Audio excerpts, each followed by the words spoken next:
C'est le livreur.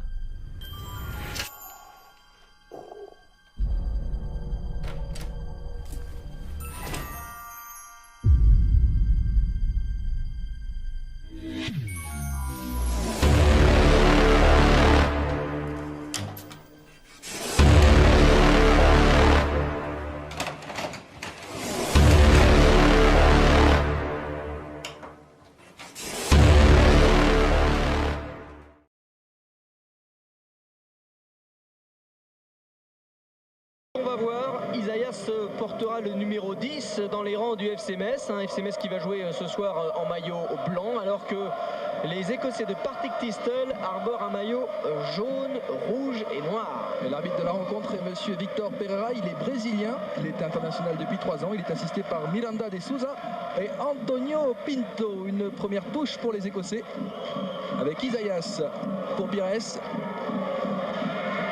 Castendutch.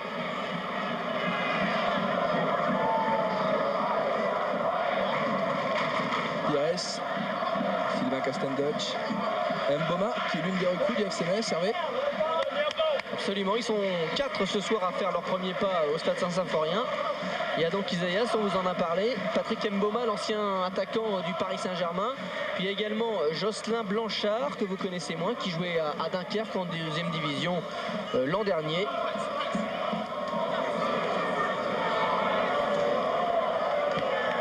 Ils sont 3 en fait, puisque Stéphane Adam, l'autre recrue, est sur le banc de touche. Perrier pour Pouget prise avec Dini. Bonne couverture de balle du Messin. Seresdom.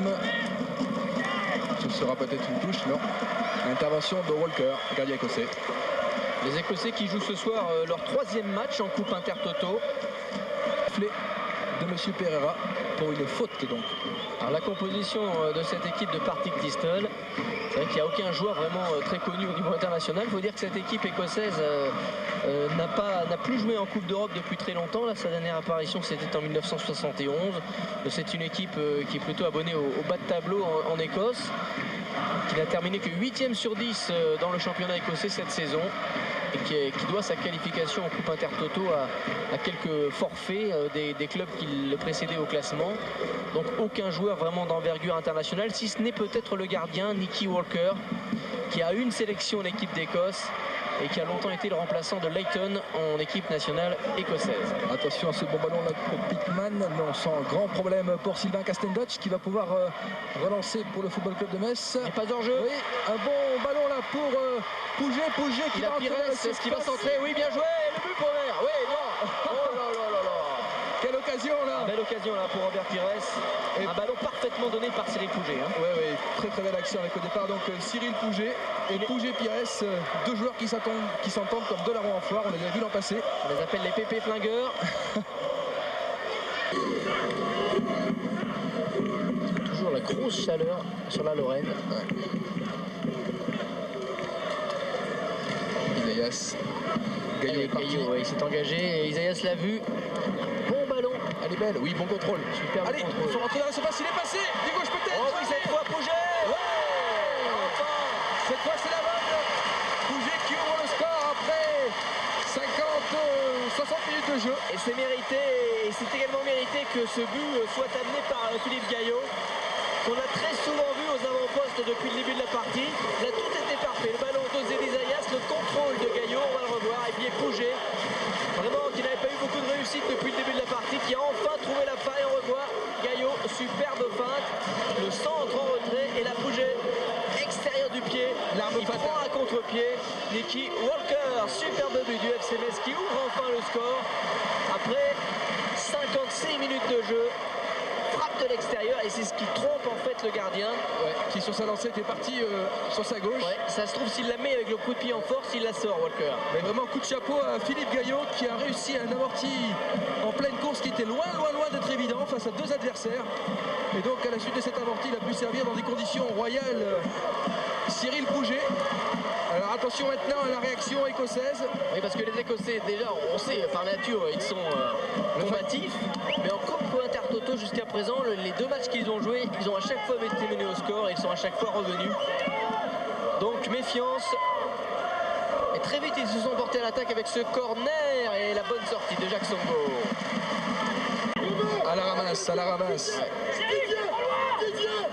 Oh là, on parle beaucoup dans cette surface de réparation. On se méfie. C'est en deuxième rideau en fait. Si le ballon repart aux 20 mètres, il faut effectivement qu'il y ait quelqu'un pour bloquer. Voilà, genre là, voilà, la ramasse, la voilà. Et c'était le 7, McWilliams, qui était à la ramasse, mais son tir est à la ramasse aussi. La ramasse dans les tribunes. McWilliams. Il ne reste plus que 9 petites minutes. 9-10.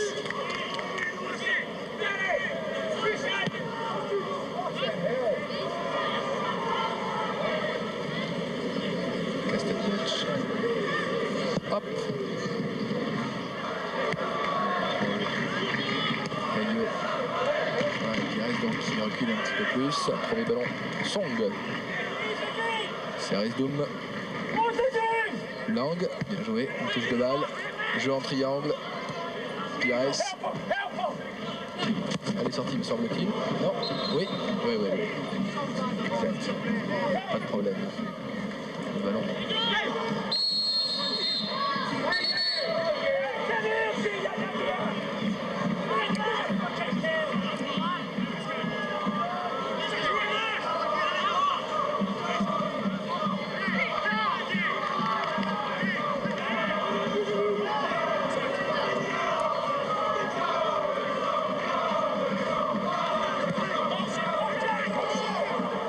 Ce ballon pour Jacques Songo qui relance immédiatement pour Pires. Avec Ndiaye peut-être. Oui, il est bien servi. Passe à Watson, passement de jambe. Il y a un deuxième qui est revenu. Non, il n'y a pas faute. Ouais, il n'y a pas faute. Il avait fait un bon passement de jambe, Samba Ndiaye. Dommage, il y avait un deuxième écossais qui était bien revenu. Il y en avait un de trop. Bien joué Gallio, Seresdoum plutôt. À présent, qui fait partie du staff national écossais, qui a laissé vraiment un très bon souvenir ici en Lorraine. Et qui est très certainement le futur entraîneur de l'équipe nationale écossaise, puisqu'il est jeune. Là, il s'occupe des espoirs actuellement. Il a l'avenir devant lui. Très bon technicien.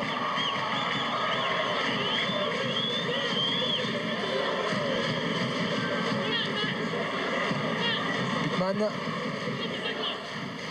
Attention à ce ballon. Heureusement, il y avait Castelletch qui a pu écarter une dernière fois le danger. Song. Allez, seul. Allez, un petit cadeau, il est seul, ça nous ferait plaisir. C'est pas idiot car les deux autres joueurs étaient pris en individuel. Il avait une chance de passer. C'est échevelé là, mais ça va être arrêté par monsieur Victor Parera. Fin du match donc de cette partie, donc le FC Metz qui l'emporte contre Partick Thistle 1-0. Le FC Metz qui se retrouve en tête de sa poule de Coupe Intertoto. Le prochain rendez-vous de football sur TF1, ce sera samedi prochain. Samedi prochain à Strasbourg au Stade de la Méno. Strasbourg contre le FC Tyrol. Voilà, Hervé. Bonne nuit. Bonne nuit pour les insomniaques. Et puis on se retrouve donc, ce sera vous Christian samedi prochain. Oui, avec Philippe. Très bien, au revoir, bonne nuit à tous.